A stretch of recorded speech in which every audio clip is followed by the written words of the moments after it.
总算是救下来了，脖子都勒出那么深的印子了。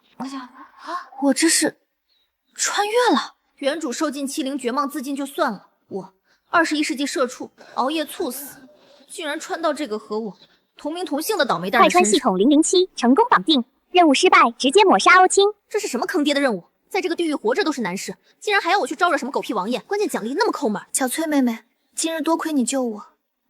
小小姐别多想，好好活着比什么都强。我只是听闻靖王殿下性情可剖，心中害怕。你可千万别乱讲。靖王殿下是出了名的活阎王，样貌绝世无双，却喜怒无常，手段狠辣至极。上个月小厮打碎他心爱花瓶，他笑作问话，转手就下令剁了那人双手。府里下人个个谨小慎微，生怕惹祸上身。王爷驾到！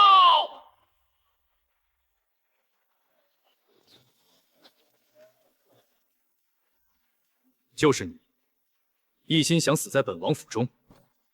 奴婢不是想死，奴婢只是想试试这房梁它结不结实。王府的建筑质量太好了，固若金汤。奴婢把自己挂上去半天，这房梁纹丝不动。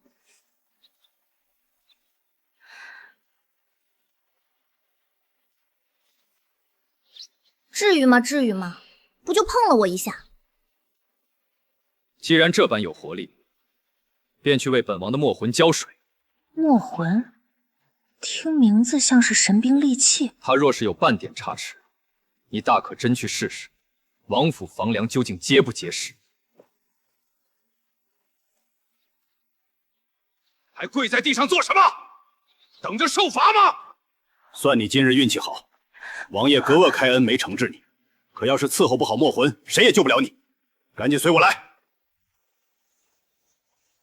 那便是墨魂，往后只允许你一人照料，稍有差错，自行了断。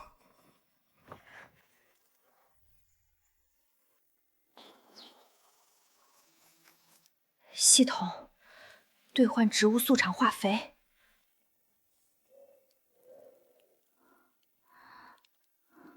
亲，消耗1积分，确认兑换。死马当活马医，小嬷嬷，你可要争气啊！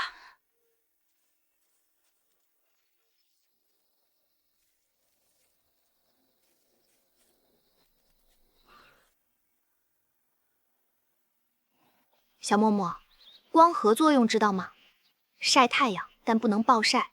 土壤酸碱度很重要。这女子真疯了。我看就是个疯子，不知王爷留着他有何用处？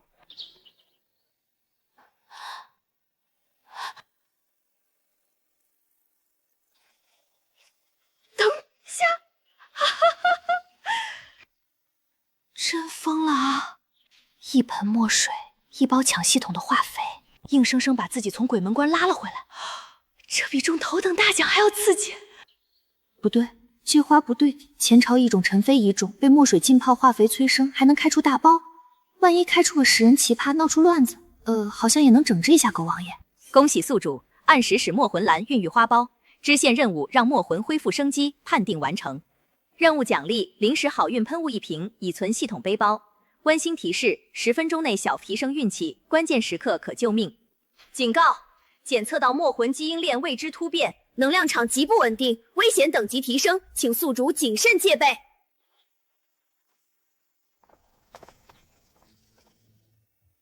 不可能，宫中顶级花匠悉心照料数年都日渐萎的墨魂，竟被他胡闹养出了花苞。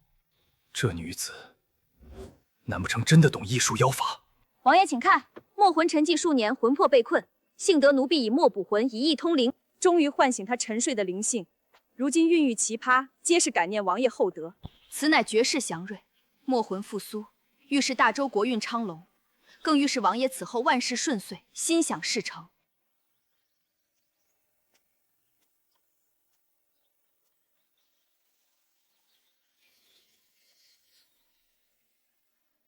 继续看着，直到它彻底开花。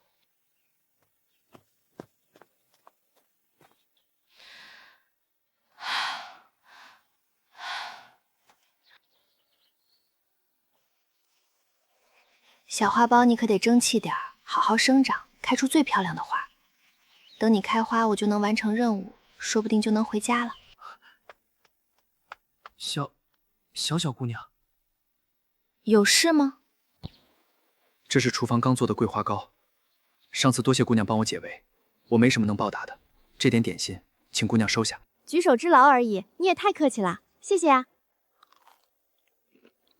好吃，太好吃了。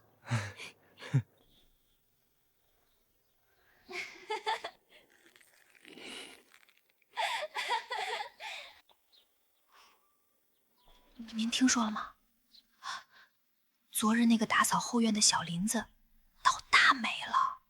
今早管事直接下令，说他打扫不力，玩忽职守，硬生生把他调去西边废马厩当差了。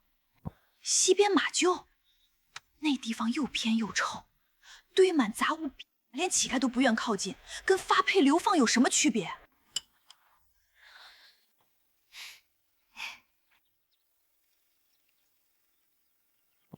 不可能，绝对不是巧合。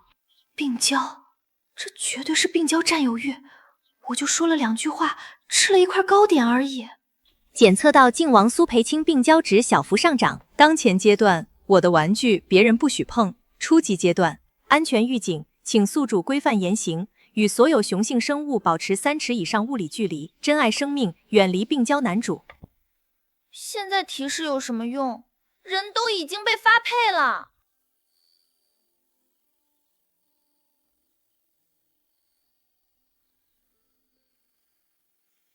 我不能再赌运气了，我必须变得无可替代，拥有实打实的价值。只有让他觉得失去我是巨大损失，我才能真正活下去。灵感这不就来了吗？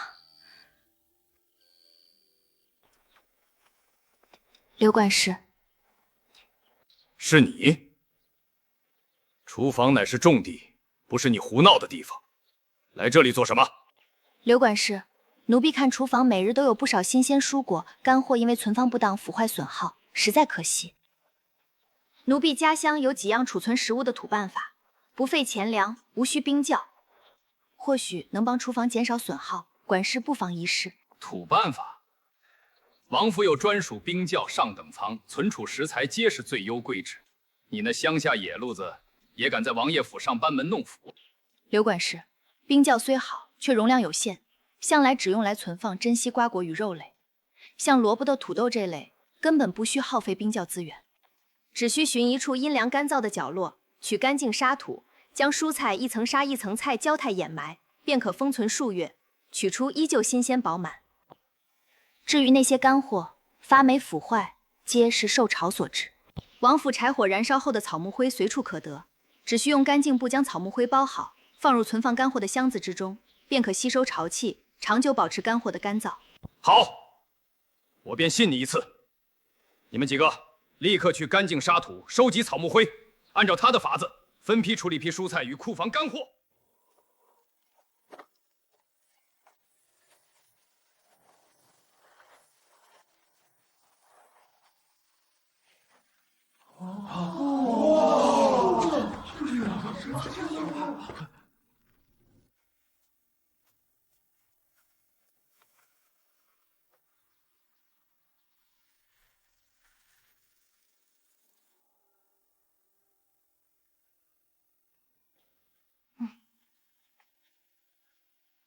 娘娘，如今府里人人都在夸小姑娘，说她是福星下凡，既能救活枯兰，又能替王府省下大笔开支，连刘管事都处处敬她3分。福星，我看是妖星祸水。羽翼未丰便如此张狂，待他站稳脚跟，再无制衡之机。必须趁他未成气候，将他彻底扼杀。听闻王爷今晚要在书房用晚膳。是娘娘。渭水，我要亲手炖一篮雪燕莲子羹，为王爷分忧补身。去，把徐笑笑叫来。如今他最得王爷另眼相看，这般送汤尽孝的小事，自然该交由他来做。主子，府中杂物已妥善处理，各处均无异常。知道了，继续留意。是，主子。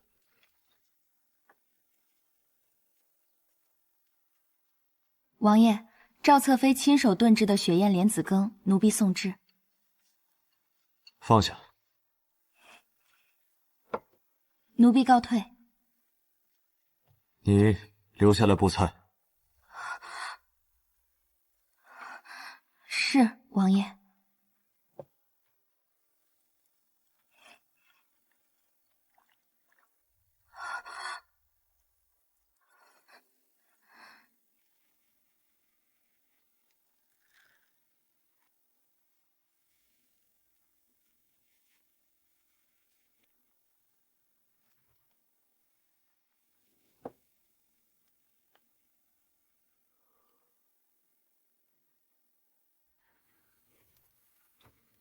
你尝。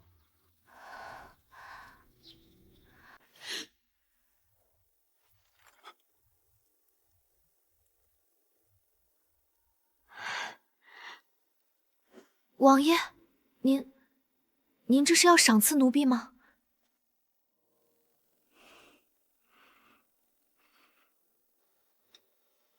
王爷，这汤火候绝佳，血烟软糯，莲子清甜，炖汤之人用心至极，是上等滋补佳品。只是，这汤羹虽好，似乎与王爷今日的星象运势隐隐有些相冲。星象运势，奴婢家乡有人束兽皮毛，略通五行形象、阴阳推演之术。今日乃是庚子日，天干属金，地支属水，金生水旺，水气过盛。王爷命格尊贵，如乾隆在渊，本就水气极盛。今日星象主水恶，偏偏雪燕、莲子皆属阴寒，以清水慢炖，更是催发寒气。您刺客饮下，便是寒上加寒，水势相冲，于身体安康大为不利。哦，依你所言，该用何物中和这场水恶？五行水火相克，欲解此阴寒水恶，需以至阳至刚的火性之物，中和汤中阴寒戾气。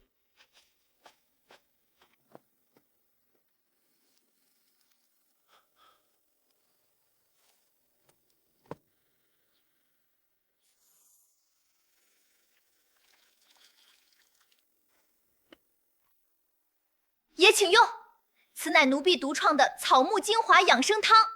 草木燃尽成灰，是至阳火之精粹，以火克水，以阳化阴，可化解今日水恶，调和体内阴阳。疯了，这丫鬟彻底疯了。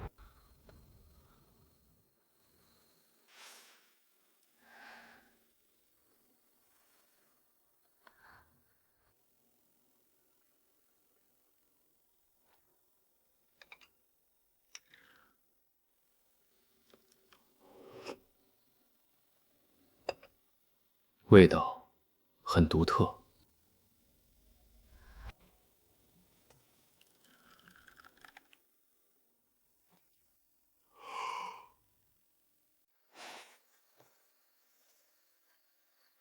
老天爷保佑，这古代的草木灰一定要纯天然无杂质。苏培青的肠胃千万要够强悍，能扛住这乱七八糟的东西。你留下。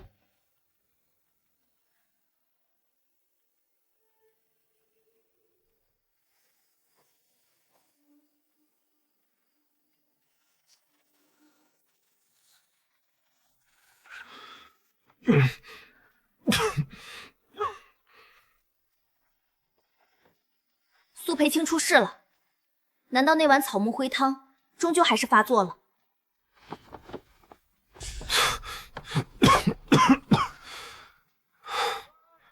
进去撞见他最狼狈脆弱的模样，以他的性子，大概率会杀人灭口。可若是不进去，他一旦出事，我这个始作俑者也一定会死。丁，紧急任务发布，靖王苏培青体内隐疾突发，请宿主立即进入内室，对其进行安抚，缓解其痛苦。原来是他自己的救急发作，根本不是草木灰的问题。可这系统也太抠门了吧！我冒着被杀的风险安抚一个发病的王爷，就只给一点好感和一块花膏，这是打发叫花子呢。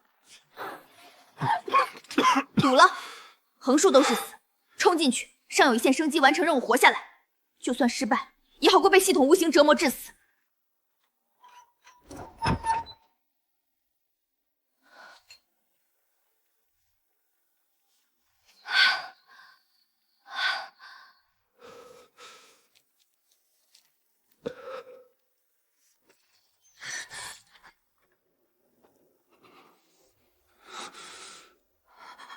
滚出去！不能退，绝对不能退。可是到底要怎么安抚？一闪一闪亮晶晶，满天都是小星星。管不了那么多了，哄小孩的法子也好，荒唐滑稽也罢，只要能救命的，就是好办法。一闪一闪亮晶晶，满天都是小星星，挂在天上放光明。有用，真的有用。好像许多小眼睛游啊游，游到外婆家，外婆叫我好宝宝。终于活下来了。叮！紧急任务完成，恭喜宿主成功安抚目标人物。幸福特供桂花糕1份，已存空间，可随时提取。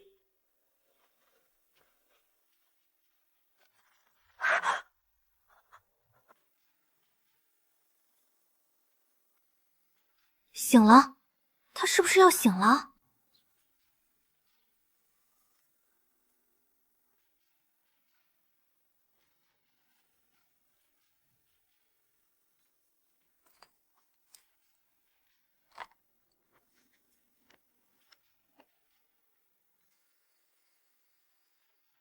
没醒，他居然没被吵醒。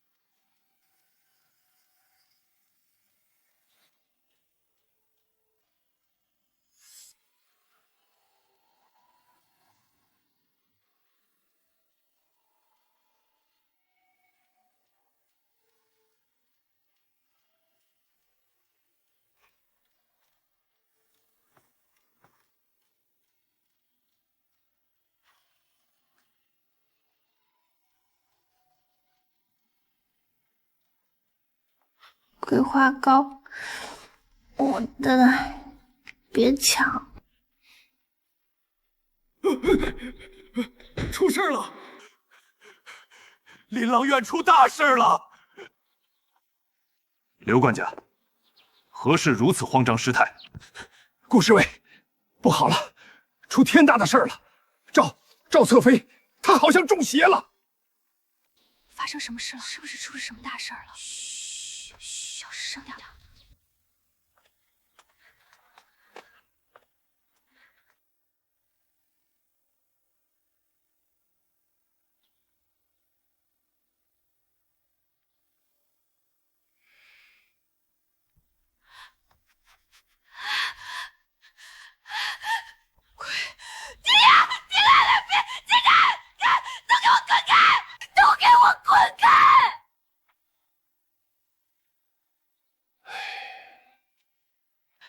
顾侍卫，您可算来了，您快看看吧，侧妃娘娘她这到底是怎么啊？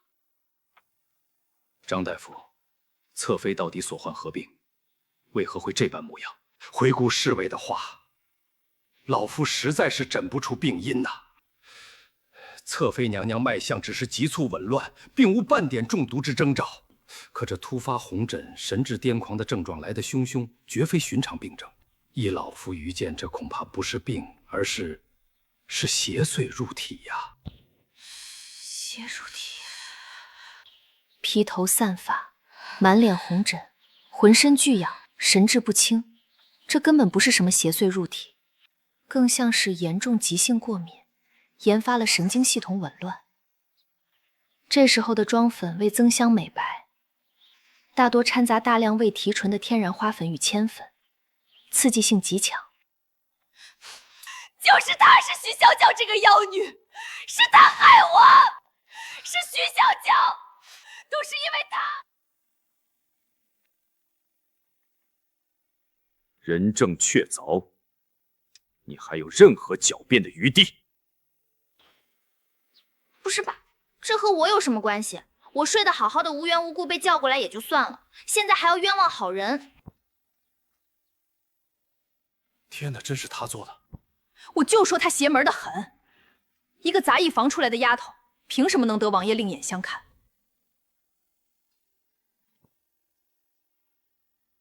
退无可退，无路可逃，求饶只会自取其辱，加速死亡。跟一群笃信鬼神、先入为主定罪的人解释现代过敏，只会被当成妖言惑众、狡辩抵赖，被扣上更重的罪名。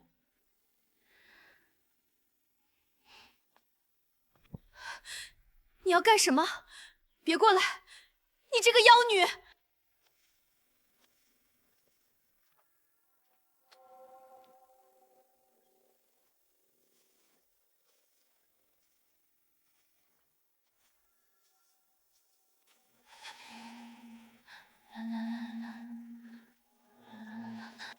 锅里哪里大地黑？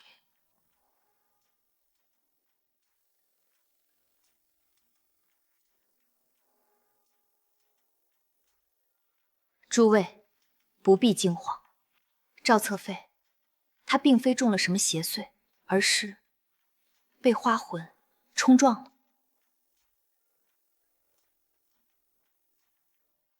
你们看此花，名为夹竹桃，看似娇艳无瑕，人畜无害，实则暗藏凶险。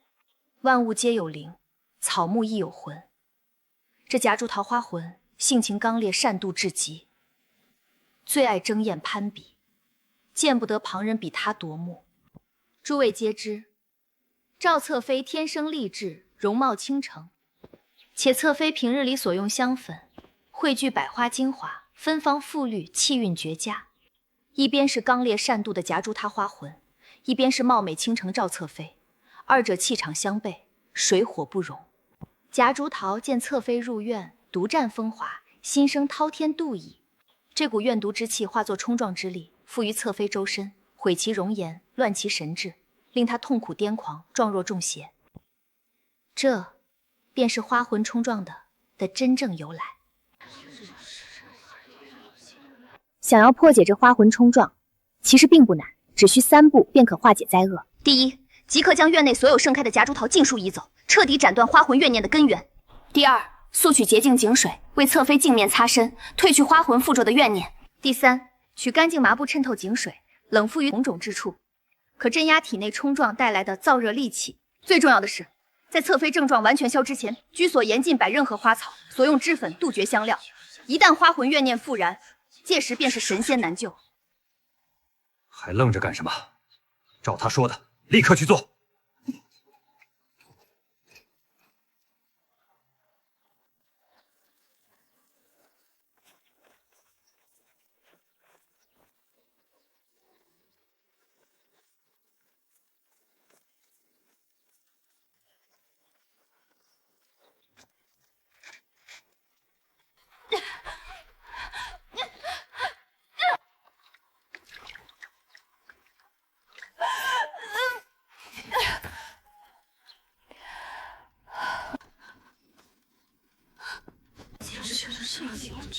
真的有效。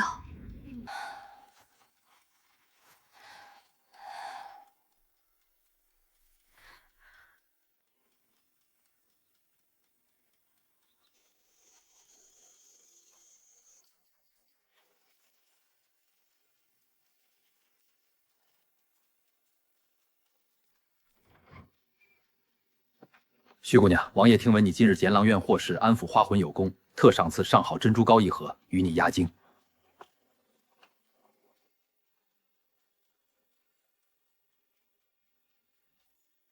主线任务更新，请宿主于1个时辰之内收集靖王苏培清眼泪1滴。任务奖励：系统商城8折优惠券1张。失败惩罚：宿主亲身体验靖王天书之痛，只需1分钟。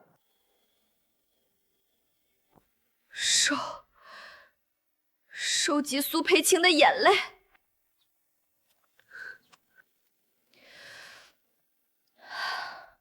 系统，你是不是疯了？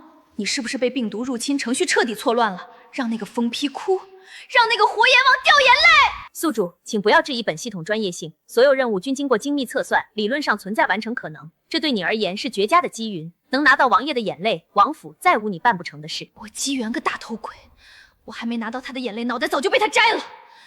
这哪里是机缘，分明是催命绝杀！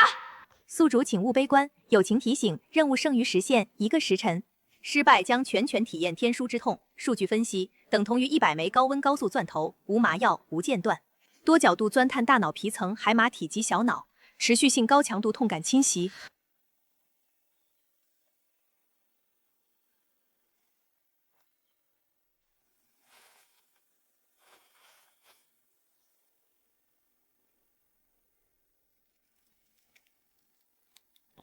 怎么办？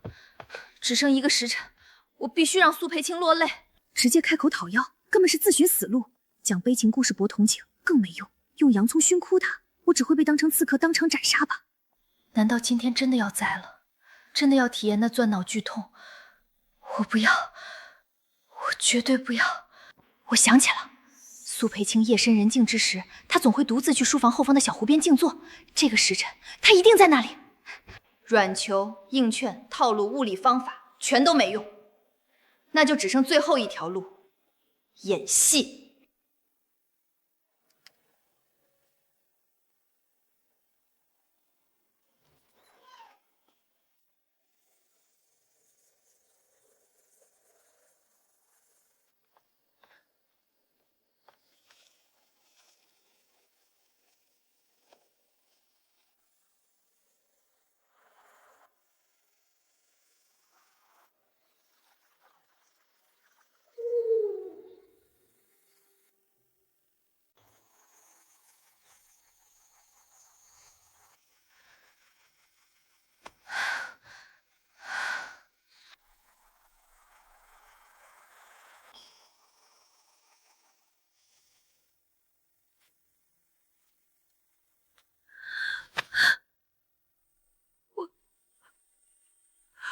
我苦命的娘啊！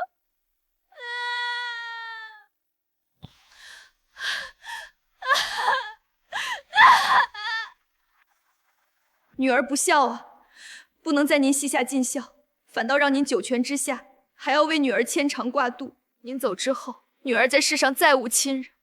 偌大的王府深院，我日日度日如年，步步如履薄冰。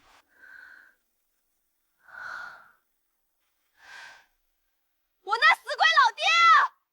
你当年为何狠心抛弃我们母女？为何一走了之，杳无音信？你这个负心汉！你这个懦夫！你是天底下最狠心无情的男人！我恨你，我恨你一辈子！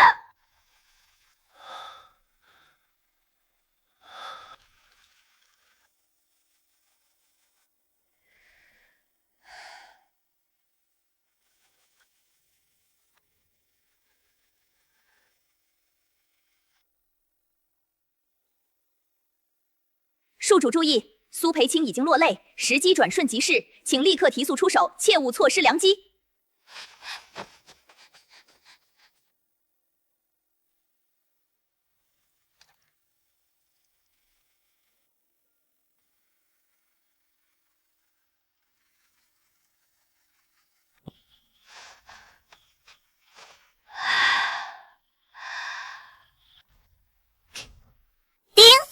任务完成，奖励系统商城8折优惠券1张，已发放至您的系统背包，请注意查收。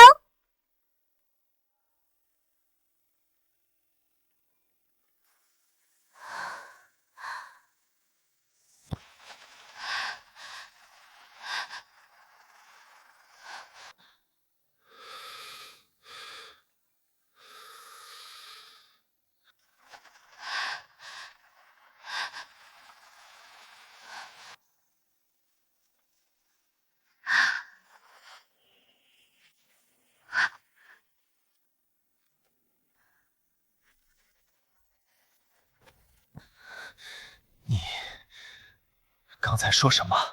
再说一遍！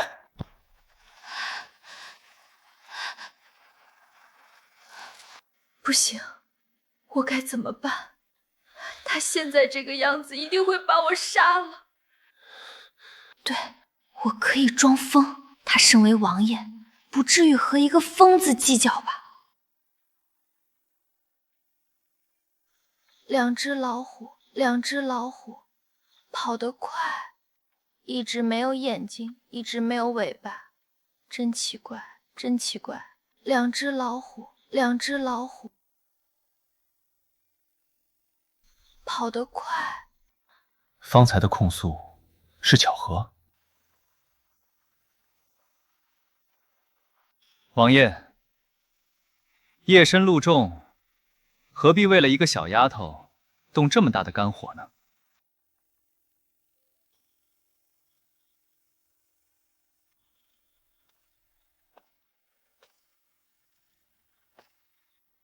这是温润如玉，神医温如玉。这温如玉医术通神，可活死人，肉白骨，性情古怪，行踪无定，随性救人，更是整个京城唯一能随意出入靖王府，能与苏培卿称道弟之人。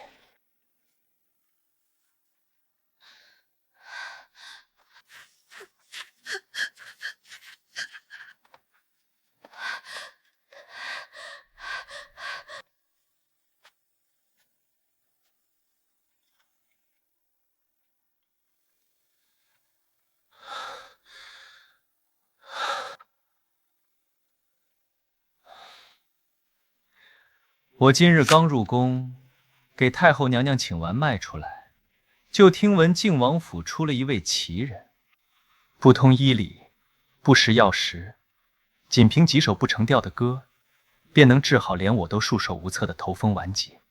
我起初还当是下人以讹传讹，夸大其词，并未当真。可今日一见，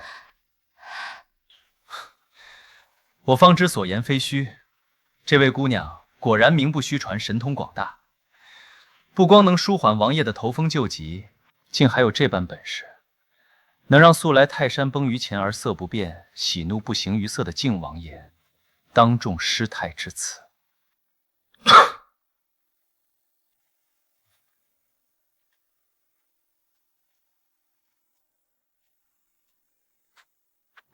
这位姑娘，在下温如玉，是个大夫。这温如玉能和苏青做兄弟，自然也不是和善之辈。姑娘不必惊慌，在下没有恶意，只是对姑娘的医术十分好奇。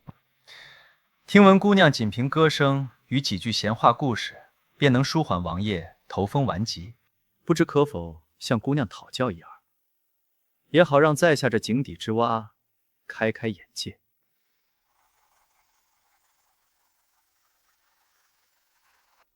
你可知，这世间万物皆有其定数。一个是外露暴力、喜怒无常，随时能出手夺人性命的疯批苏培卿；一个是内里深沉、笑里藏刀、心思缜密如神医温如玉。我绝不能露出半点破绽，否则必死无疑。神医说笑了，奴婢什么都不会，就是瞎哼哼、瞎说说。是啊，跑得快，跑得快。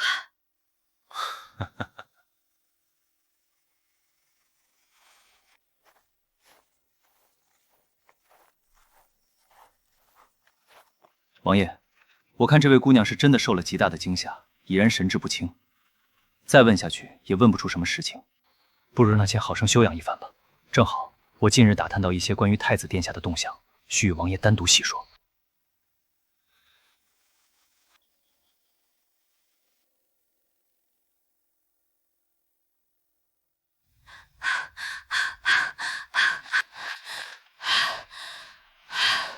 好险，以后绝对要离他远点儿。东宫最近动作频繁，兵部尚书怕是已经被他拉拢，不可坐以待毙。东宫、太子、兵部拉拢势力，朝堂博弈。我的天，这都是什么内容啊？我就只是一个想安稳做任务、苟住一世小丫鬟，我都快忘了我在的是靖王府。就算我不去管这些事儿，但是肯定还会被牵连进去。我到底该怎么办？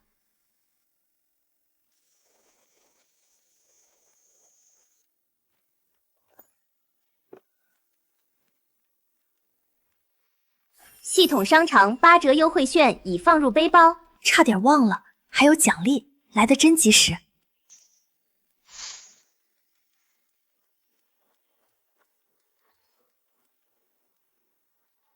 绝世高手，我就这个任务积攒了1积分，也就只能看看。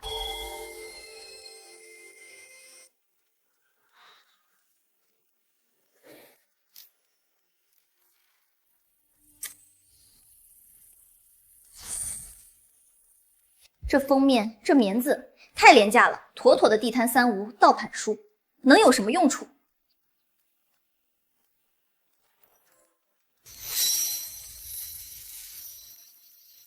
我的天，这哪里是山寨烂书，这根本就是为我量身定做的保命指南。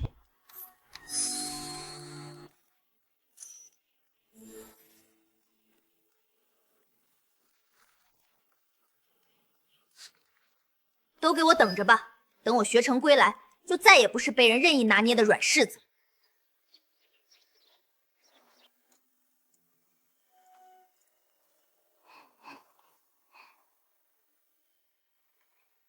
徐小小，明着弄不死你，那我就暗处下手。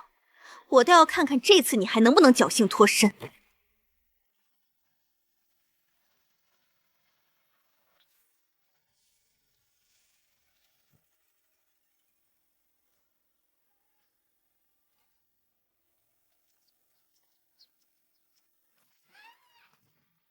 徐小小，侧妃娘娘有令，今日前厅宴席人手紧缺，命你即刻前往前厅帮忙伺候。这个赵婉儿心性狭隘狠毒，绝不会轻易放过我。此番传唤，定然暗藏杀机。姐姐说笑了，前厅宴席向来府里一等体面搭鬟伺候，我只是粗使杂役丫头，身份低微，上不得台面。若是冲撞了京中贵客颜面，便是万死也难辞啊！此一时彼一时。如今全府谁不知道你徐小小是能在王爷跟前露脸的红人，哪里是什么普通杂役？怎么，这点小事都推三阻四，是压根儿不把侧妃娘娘放在眼里？但凡再推辞，便是忤逆主子，罪责深重。奴婢遵命。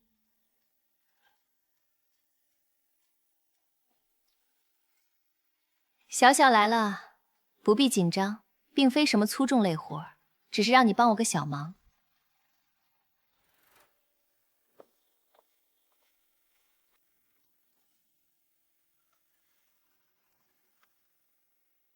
这是我特意让府医为吏部尚书张大人熬制的醒酒汤。张大人年事已高，素来不胜酒力，我怕他今日赴宴贪杯，伤身误事。你辛苦一趟，亲自把这壶汤送到张大人席前，务必亲眼看着他喝下，不可有误。有诈！赵婉儿绝不可能好心帮我，是刻意设局。可他胆子再大，也绝不敢在王府盛宴上对当朝一品吏部尚书下毒。一旦失联家族，他承担不起。既然汤无毒，那问题到底出在哪里？是，奴婢遵命。这是张尚书，一点也不像啊，像 KTV 的醉酒大汉。张大人，这是侧妃娘娘特意为您准备的醒酒汤。哎，庄龙呢？张大人，侧妃娘娘为您备的醒酒汤。哦，醒酒汤，好，好，好，侧妃娘娘有心了。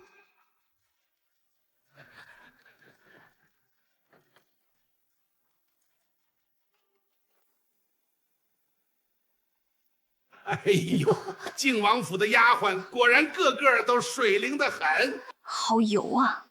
这个张尚书疯了吧？怎么挣脱不开？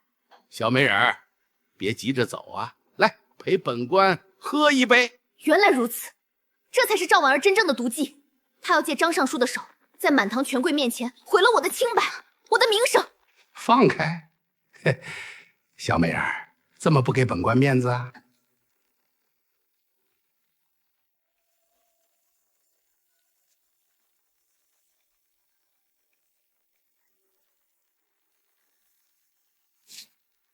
张大人，本王的丫鬟你也敢碰？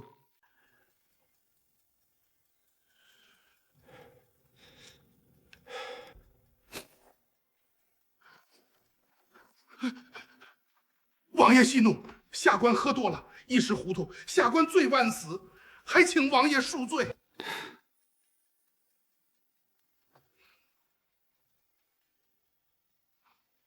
张大人言重了，本王又怎会为了这点微不足道的小事跟张大人生气？你我同朝为官，理应互相扶持，互相体谅，不是吗？王爷说的是下官失德，下官失德。不过嘛，本王的府里规矩向来是比较重的。这个丫头不懂事，冲撞了张大人这样的贵客，是该罚。怎么又是我的问题了？真是猪八戒照镜子，我里外不是人。冲撞了贵客，自己说该怎么罚？借我的事敲打羞辱张尚书，立住自身绝对权威，结果目的达成，不管我死活了。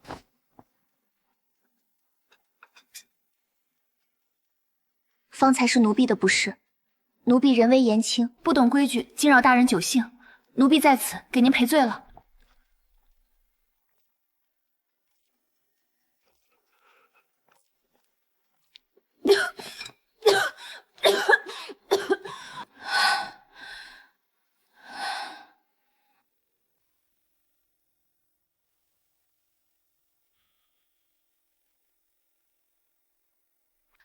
奴婢自罚一壶，给张大人赔罪。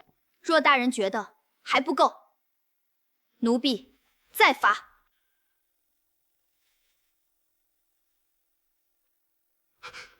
够了，够了，姑娘使不得，万万使不得。是本官的错，是本官酒后失德，肆意妄为，与姑娘无关，还请姑娘大人有大量，海涵。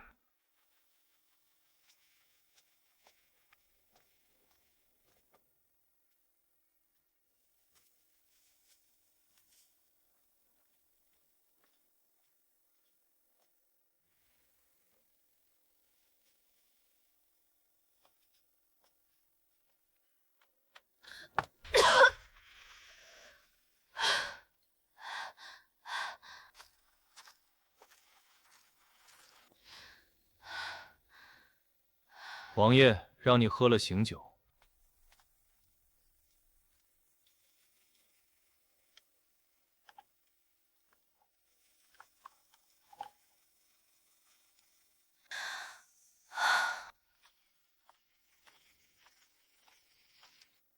当朝丞相之女，京城第一才女，世人公认的未来靖王妃柳若烟。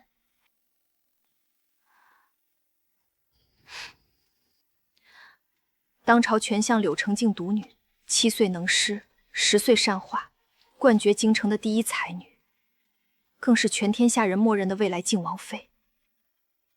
我的老天爷，标准女主和女配的经典同框名场面来了。不对，我连女配都算不上，顶多是个活不过3集，用来衬托女主、推动男女主感情的卑微炮灰。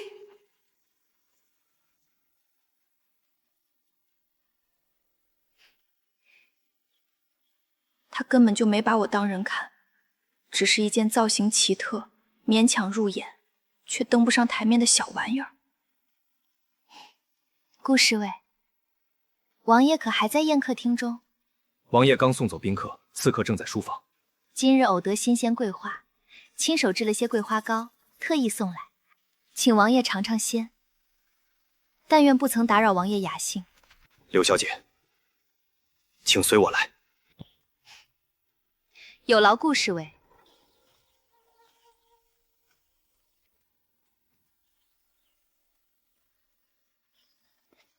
不就是出身好、气质佳、长得好看吗？凭什么一副高高在上、目中无人的姿态？就算真是9天仙女，所有人都要俯首仰视。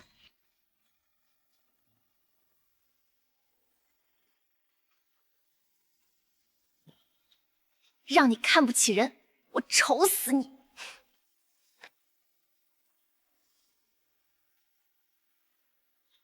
怎么，觉得委屈了？我疯了！当着苏培青的面，对着他的未来靖王妃做鬼脸，对着京城第一才女，他的官方官配赌气耍幼稚，完了，彻底完了。这腿到底管不管用？每次要跑都动不了。全看见了，柳若烟的轻视，自己的憋屈不甘、幼稚赌气的鬼脸，所有狼狈，所有小心思，他全部都看见了。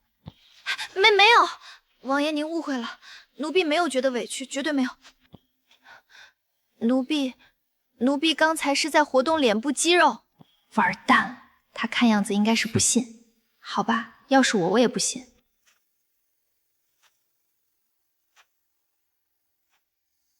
不是，他怎么过来了？我……别说，这个苏培青还挺香，这贴的也太近了，他不会要杀了我了吧？你是本王的人，别人怎么看不重要。他说什么？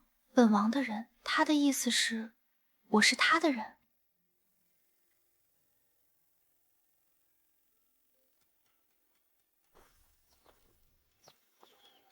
今晚的故事，本王想听点不一样的。讲讲你那个抛妻弃女的渣爹吧。原来不是庇护，不是心软，是一场精心布局的试探与审判。宴会厅借张尚书试看我的心性手段，假山前用暧昧温柔扰乱我的心神，所有一切都是圈套。他从未放下我当初随口编造的身世谎言，他一直在怀疑，一直在试探。他要的是要看我狼狈，看他慌乱，看他谎言败露时的绝望无助。是一场猫捉老鼠、肆意把玩的残忍戏谑。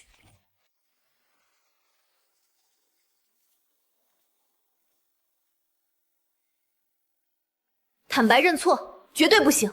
以苏培青多疑狠戾的性子，承认撒谎便是欺瞒亲王、愚弄主子，是必死的欺君重罪。一旦败露，必死无疑，下场凄惨至极，无路可退，只能硬撑到底。